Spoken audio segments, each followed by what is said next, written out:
Hello, hello. Coming at you with a 2-year long-term review of my Dodge Charger Pursuit. So when I first filmed my should you buy a Dodge Charger police car was in April or May of 2017. At time of filming it is March 2019, and I'm going to give you a brief rundown of what I've had to do to this car and any major issues that I've had in the 2 years and about 40,000 miles of driving it. As I mentioned in my first video, I picked this car up with 122,000 miles on the clock. At the time of this filming, it has 155,000 miles, and I have had no major issues with this car, not one. And I live in New York, so even in the cold winters, it has started with no issues. It has been, I'm gonna say, rock solid reliable. There's been a couple of issues that I have had that I have remedied on it, but nothing that really falls outside the scope of basic maintenance. So the first thing, and I mentioned this in my first video, it does have these hole plugs. So at some point I did take these out and silicone them just to ensure that there's no leaks. In the time I've owned it, I've also installed an aftermarket exhaust system on it. I'm not going to show you that in this video. And it has gone through a few sets of tires, and that's not just from me doing burnouts, that's literally from the car itself. So one of the recent things I've had to do was tie rods. The tires were wearing on the outside. I have new tires to go on it, I just haven't put them on yet. But I had to get inner and outer tie rods. There might have just been one or two bad, but I'm of the mindset, why not just replace them all? I ended up getting the parts off eBay. I actually paid $60 for all 4 inner and outer tie rods from a seller called Detroit Auto. Those guys are awesome. I bought lots of suspension parts off of them. And parts of good quality too. They actually cross-referenced with Moog products. Not an actual Moog part, but they cross-referenced with a line of parts that is made by the same company that makes the Moog products. So they were good. Greasable fittings and all. So there's that. The other issue that I do have with the car is that the airbag light came on about 4 or 5 months ago. I have not been able to get that to go off. I did get a recall notice for some airbag issues, so maybe that'll take care of it. And then about 3 weeks ago, I had an issue where the air conditioning stopped working and the compressor wouldn't kick on.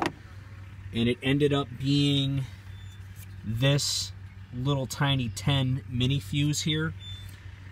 The fuse wasn't blown, but the problem was something about, I guess it's a common issue with some of these cars, that the fuse, the connections got weird or whatever, but I literally pulled the fuse out, jiggled it around, put it back in, and then it was perfect again. The other issue that I'm having right now is when you start the car up cold, there's a squeal. It might be a bad serpentine belt, or one of these pulleys has some bad bearings. I don't know. The serpentine belt I replaced when I got it in 2017, so it is 2 years old. But I've replaced both idler pulleys, and the squeal is still there. I'm going to try the tensioner next. Another issue that I've had is that the coolant, when the car is running and it's a little hot, you can hear the sound of a little bit of coolant, like kind of glugging behind the dash, like there's a little air in the system, but the car has never ran hot or anything like that. But other than those issues, this car has literally been spot on. You know, it's never failed to start. And if you're familiar with New York, and specifically Western New York weather, you'll know that we get some brutal cold winters. Isn't that right, Mason? But we get some brutal cold winters, and even with wind chill below zero and temperatures in the minus 10, minus 15 degrees Fahrenheit, this thing has been rock solid. And I don't know if I ever showed the engine in any of my previous videos, but I did get this engine cover used from somebody. But let me show you the inside. I'll show you a few things that I have done. Oh, and another issue that I did have was when I first bought the car, the stereo didn't play out of the front speakers because the police had disabled, or the police had cut some wires behind the stereo here. The actual stereo is behind this. This is just a faceplate. There was 4 wires they cut because they wired their two-way radios into the front door speakers. So I had to figure that out. That took me a good solid few weeks to trace all the wiring. But that ended up being an easy fix. So if you have a charger and your front door speakers aren't working, pull this faceplate off, pull the radio off behind it, and check all the connections. That seems to be a commonplace. Other thing that I did is the steering wheel I had in the car when I first bought it was a little chewed up. So I went on eBay and I got this really, really good shaped leather steering wheel. And as you see, it's got the black inserts. The first steering wheel I purchased was for a Dodge Avenger, and the Dodge Avenger, the hub bore in the center won't fit over the Charger. So the Dodge Avenger wheel was a waste of money. So then I bought a Charger wheel, and I took the black inserts from the Avenger wheel, put them on the Charger because I like the black look better. It's a little more uniform. Another thing that I did was this the police center console here was chopped in half with this cheap Walmart center console, and you can't see it from this video, but this is a new console, well, used but newer console that goes the full length, and there is a mounting tray underneath of it so that that center console actually does sit up a little bit high. Other than that, yeah, you can kind of see how high up the center console sits there, but woo, probably stick a whole, yep, woo, stick a whole fist into there. Yeah, my friend, I just cleaned this out about a week or two ago, and my friend's already got it dirty. But so, would I, after 2 years of ownership, recommend this car? Yes. That was a lame throw. Yes, I really would recommend this car. This car has been phenomenal. I've not had any issues. And like I had mentioned, the few issues that I have had have been very minor. See, she's running great now, but let me show you the mileage we've got here. Come on, focus. As you can see, we've got 155, 374 miles. And let's go. My fuel economy's bad because I drive city. Yeah, my fuel economy's been sucking. But if you drive a Crown Vic or another 8-cylinder car, you're not going to notice a difference. Let's check the vehicle info. Engine hours, 5783. Idle hours, 2104. 37 degrees today. This car has really been great. I would definitely recommend getting one. Sorry, the dog is going nuts. So, after a year, oh yeah. And also another thing that sucks, that is a weirdly expensive part, wiper nozzles. One of mine got clogged with ice, and I decided to use a toothpick to clear it out, and it screwed it up. So, I had to replace it.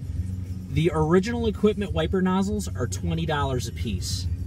So you would sit there thinking that that's not worth it. Well, none of the OEM nozzles work right, and I'll show you why. Sorry, I just want to cover this because this is a weird issue that I had.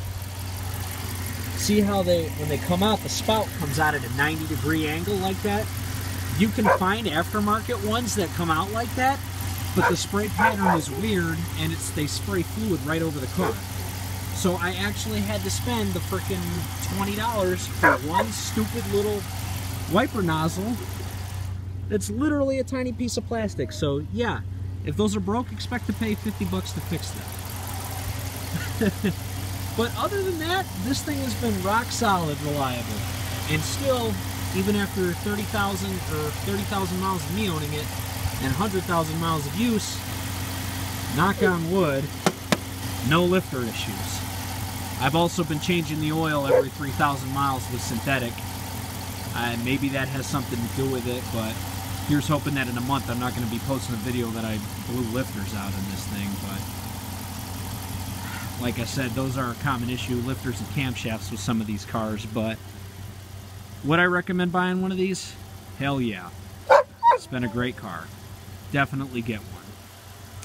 Oh yeah, I'm sorry. I keep thinking of things. Forgive me. Brakes. I had to do brakes when I first bought it. And if you own a 2014 or newer Charger, the civilian brakes will not work. Somewhere during the mid-model year for 2014, these cars got bigger brakes, like 14.5-inch front rotors. So some 14s may have the standard size brakes, and then others may have bigger brakes. So do your homework. Definitely do your homework. If you're curious as to what I'm running, these are power stop brakes. These are just cheap rotors that I got, but these are Focus Power Stop. I think they're Z37 Top Cop brakes. And yeah, you see a little rust around the rim. I got to sand those down and paint them. Welcome to New York. All right, all. That's the end of my long-term review and long-term update. At this time, I think I'm going to hang on to this thing for a while and see how long she can go. Maybe sometime soon she might be getting some performance mods like a camshaft and maybe some headers, but I don't know yet. That's still in the future. All right, everybody, have a good day. And if you're questioning owning one of these cars, all I can say is do your research, and hopefully you get as lucky as I did, and get a really nice car like this one. Peace out, everybody. Stay safe.